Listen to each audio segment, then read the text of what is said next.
Industrial প্যানেলে protection বলতে দুটো নাম সবচেয়ে বেশি শোনা যায়, এইচআরসি ফিউজ এবং এমসিবি, কিন্তু এদের কাজ এক নয়। প্রথমে আসি HRC fuse.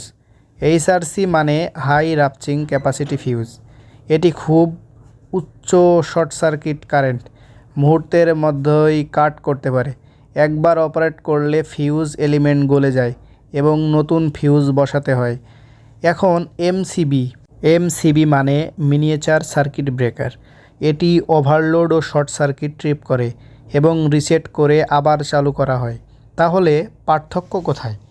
HRC fuse breaking capacity অনেক বেশি, রেসপন্স টাইম খুব ফাস্ট, হাই শর্ট সার্কিট জোনের জন্য উপযোগী। এমসিবি অপারেট করা সহজ, বারবার ব্যবহার করা যায়, লো ও মিড লেভেল লোডে ভালো। পিএফআই প্যানেল ও ক্যাপাসিটর ব্যাংকের ক্ষেত্রে ইনরাশ কারেন্ট বেশি হওয়ায় এইচআরসি ফিউজ বেশি নিরাপদ। অন্যদিকে লাইটিং ও ছোট ডিস্ট্রিবিউশনে এমসিবি ব্যবহার করা হয়।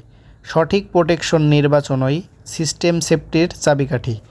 আরও টেকনিক্যাল ভিডিও পেতে পেজটিকে ফলো করুন।